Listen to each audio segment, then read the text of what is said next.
Que bom que você chegou nesse vídeo, seja bem-vinda, bem-vindo. Se você ainda não é inscrito no canal, se inscreve, deixa seu comentário, ativa as notificações e deixa aquele like. Eu quero compartilhar hoje com você algumas coisas que eu tenho lido desse livro Ansiosos no Amor. Você conhece essa autora? Tá dando para ver aí? É da Jessica Baum. Esse livro foi lançado pela editora Sextante, e o subtítulo dele é Como se tornar mais seguro no amor e na vida. Você tem sido seguro nos seus relacionamentos? Mapeando as relações que você teve até agora, como que você se percebe? E é disso que nós vamos falar hoje.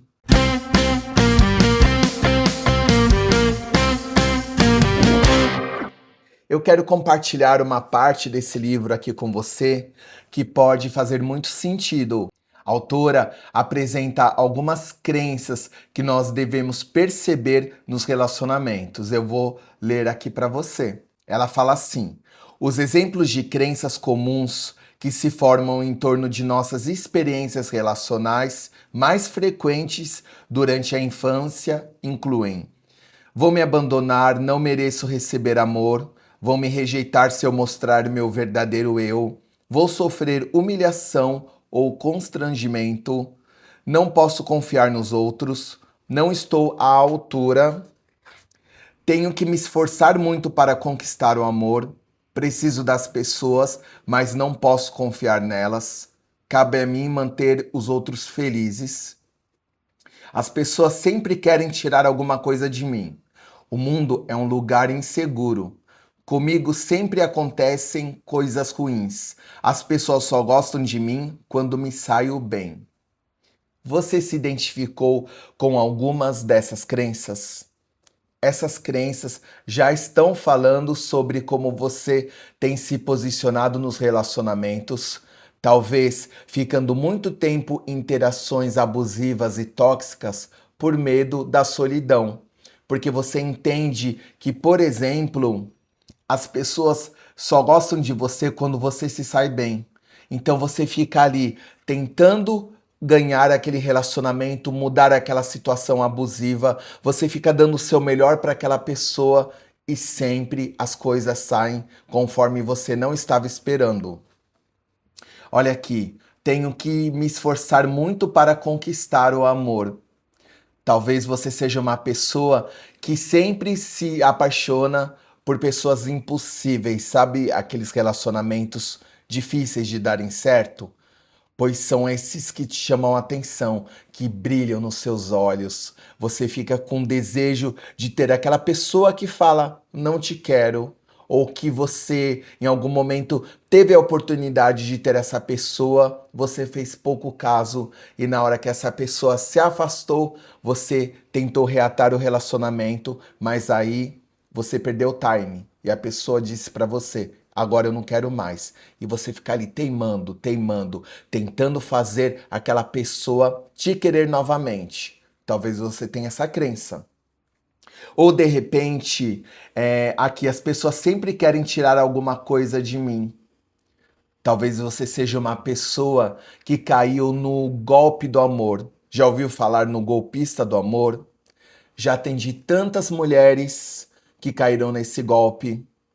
Os homens entraram dando carinho, afeto, amor e de repente começaram a pedir coisas para essas mulheres. Começaram a pedir ajudas financeiras e elas foram dando. E tem uma coisa para te contar, uma situação que eu escutei uma vez que assim, eu achei triste, muito triste. Uma mulher passou a procuração para um homem e este homem devastou a conta bancária dela. Ela teve que pedir dinheiro para manicure para poder almoçar. Uma mulher rica. Com a procuração que ela deu nas mãos deste homem, ele raspou a conta bancária dela. Será que você não é uma pessoa propícia a cair nesse tipo de relacionamento? Cuidado! Comece a se perceber.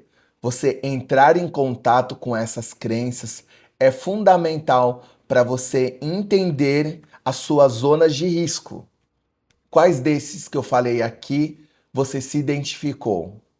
Agora, a autora traz mais algumas coisas aqui. Passos para reconhecer suas feridas primordiais. Então, ela diz que no primeiro passo, você tem que entender quem é que você atrai. Quando você mapeia os seus relacionamentos, como são as pessoas que entram na sua vida? Quais são as características que se assemelham? Como que são essas pessoas? Ou se você é um homem que está me assistindo, como são essas mulheres que você atrai? Comece a fazer esse mapeamento dos seus relacionamentos. As repetições contam sobre os sintomas que existem na forma como você se conecta com as pessoas. Todo mundo que entra na nossa vida entra por alguma razão. Elas dizem sobre as nossas carências, as nossas buscas e os nossos desejos. Então eu quero que você comece a fazer esse mapeamento com algumas perguntas que eu vou fazer para você. Primeira pergunta: que qualidades tendem a ser comuns em seus pares românticos? Segunda pergunta: o que há em comum na maneira como essas pessoas tratam você nos relacionamentos? Então vamos para o passo 2. Como você se relaciona? Qual é a sua postura diante dessas pessoas que fazem o que fazem com você? E aí vem algumas perguntas para você responder. Primeira pergunta: o que está faltando em sua comunicação com o seu par? Eu atendo pessoas que falam assim: Daniel, o meu parceiro ou a minha parceira faz isso comigo repetidamente. E aí eu pergunto: mas você já falou isso para a pessoa? Que você se sente triste, ofendida, magoada, fragilizada quando a pessoa faz isso com você?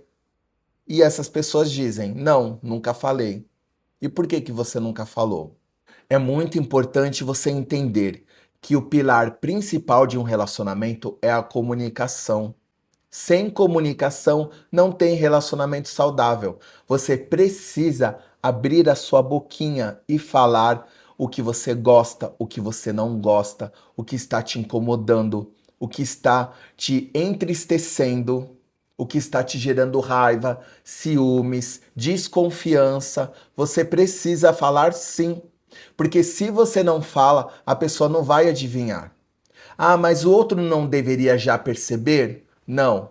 A pessoa não tem que perceber. É lógico que nós emitimos sinais através da nossa comunicação corporal também. O corpo fala, né? Então você sabe quando a pessoa está irritada, quando a fisionomia dela mostra tristeza, descontentamento.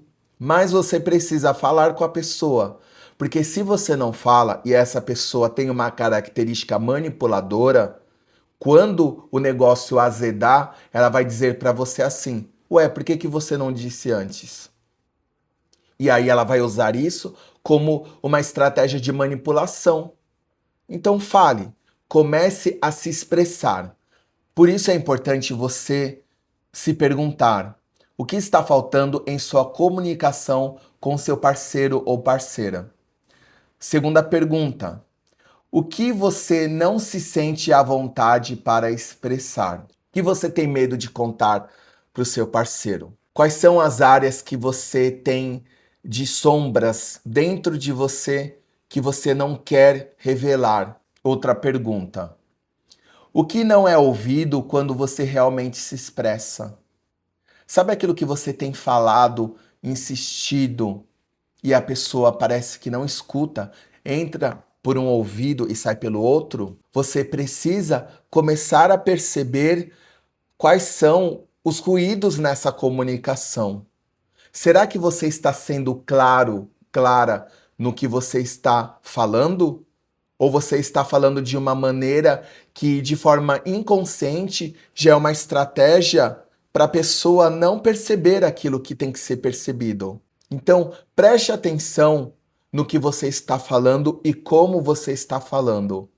Se você fala uma coisa e a pessoa não entende, o problema não está na falta de entendimento da pessoa, está na falta da comunicação clara. Você está se comunicando de forma clara?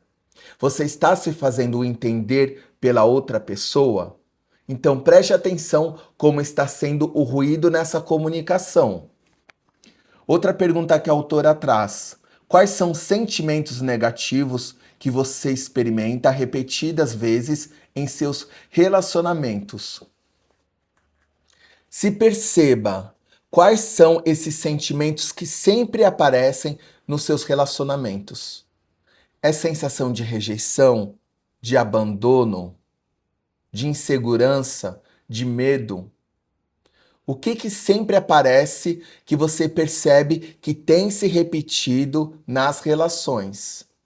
Isso pode ser um sintoma desse relacionamento disfuncional que você tem trazido para sua vida e que não tem te feito bem até aqui, mas que é um lugar que você já conhece, porque você já aprendeu a lidar com o sentimento, por exemplo, da insegurança. A pessoa te deixa insegura toda vez, daquela falta de ar, o coração dispara. Você nunca sabe se os seus parceiros estão te falando a verdade, mas você já se acostumou com isso. Você se acostumou com a insegurança. Aí no passo 3, nós vamos para uma outra etapa, que a autora fala assim: faça uma viagem de volta ao tempo. Essa viagem, você vai começar a entender as suas relações, a sua relação com seus cuidadores. Olha a primeira pergunta que ela faz. Eu vou correr aqui um pouquinho mais para o vídeo não ficar tão longo, tá bom? Mas aí você vai parando esse vídeo e vai respondendo essas perguntas. O que faltou nos cuidados que você recebia quando criança? Pergunta 1. Pergunta 2. Você se lembra de algum incidente específico em que tenha vivenciado isso? Importante pensar sobre isso. Pergunta 3. Quais são suas sensações físicas ao falar dessas experiências? Pergunta 4. Que crenças a respeito do amor podem ter derivado disso? E pergunta 5. De que modo os seus relacionamentos refletem hoje o que você experimentou na infância? E aí tem o passo 4. Mapeie o seu padrão. Nesse mapeamento, você vai primeiro entender qual é a sua ferida primordial. Então, por exemplo, a sua ferida primordial vai vir através de um pensamento, de uma crença central. Sempre vão me abandonar, é um exemplo. Sempre vão me trair. Os homens não prestam. Então, a sua ferida pode ser essa. Você vai identificar qual é a sua ferida primordial.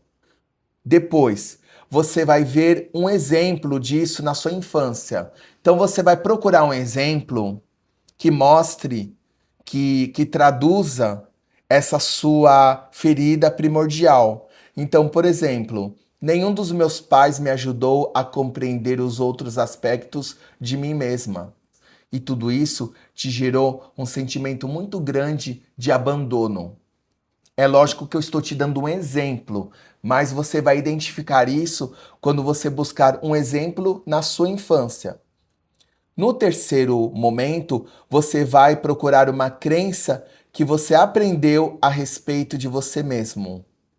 Qual foi a crença? Por exemplo, as pessoas dizem que me amam, mas elas estão mentindo para mim. E aí, toda vez que uma pessoa chega falando que te ama, você não acredita. E você não acredita porque você internalizou que isso é uma mentira, que as pessoas sempre estão te enganando.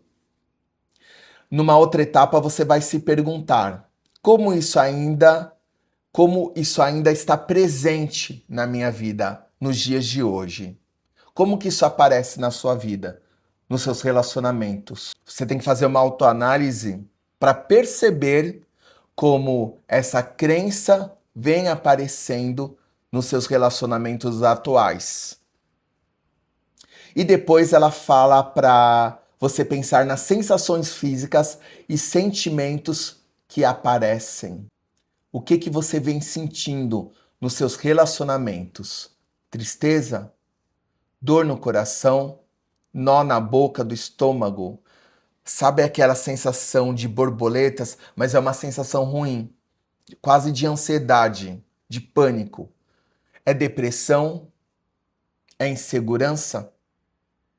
É mágoa? É medo?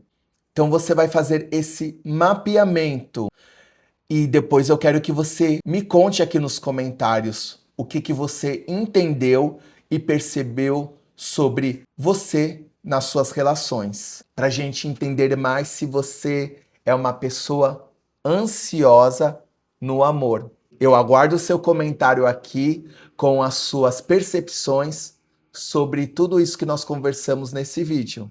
Um grande beijo para você, um abraço e até o nosso próximo encontro.